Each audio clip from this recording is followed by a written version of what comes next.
Kamar yadda za ku iya gani, wannan hanya ita ce hanya mai sauƙi wadda za ka yi amfani ka sa kowane irin kati da ke Najeriya, Airtel, Glo, Etisalat ko ma dai wani irin network ne ba tare da kasancewar ko da kasancewa code ɗin da ake amfani da shi ana sanya ko baka sani ba.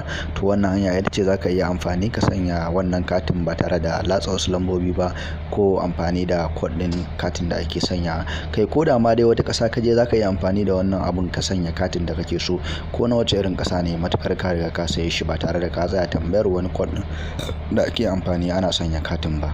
Mu kasance a cikin shirin baki ɗayan mu.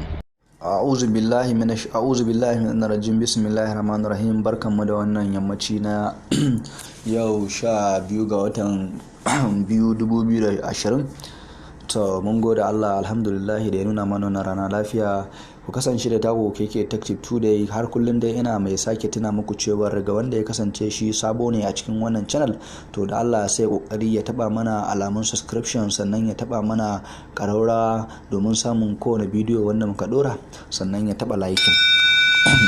Abin da zan nuna muku yau shine wani abin al'ajabi da ba ku tsammani a rayuwarku, shine wato ko abin da ake kira card scanner.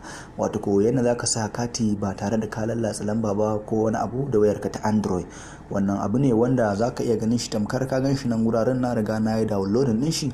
So wannan abun zai baka matsayin al'ajabi sosai idan baka taba amfani da shi ba ko baka taba jin lamari tamkar da shi ba. Abin da zaka yi shine sai ka nemi Play Store na wayarka, ka shiga kamar haka. Zai yi sacin ya bude, matukar ka bude data. Daga nan sai kai sacin, ka taba search board naka kamar haka. Idan ka taba search board naka sai ka rubuta scan, SCAN, sai ka sa card, CARD, scan card, sai kai sacin. Idan kai sacin za su zo maka da yawa kamar yadda kake gani. To sai ka duba, za ka ga an sa camera recharge card mobile quick na farko kenan. To shi za ka taba. Idan ka taba shi sai ka yi downloading. Idan ka yi downloading ha gama, to ne za ku ga cewar na riga na yi downloading din shi daman su bana da bukatar in ƙara downloading shi, sai kawai in bude shi haka.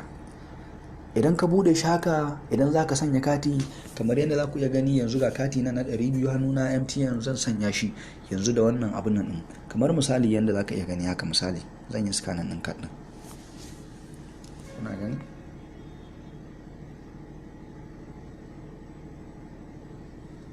So kamar yadda za ku iya gani ga lambobin katin nan, kaga wancan na farko ya bada serial number ne.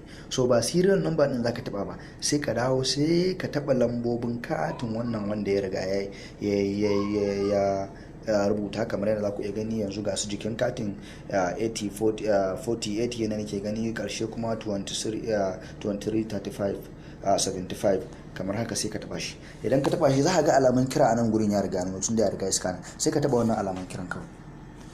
In ka taba shi sai ka bashi, zai nuno maka layi, wani layi kake so. Sai ka taba misali MTN, kamar yadda taba MTN. Kamar yadda za ku iya gani ga nan recharge card 200 was successful.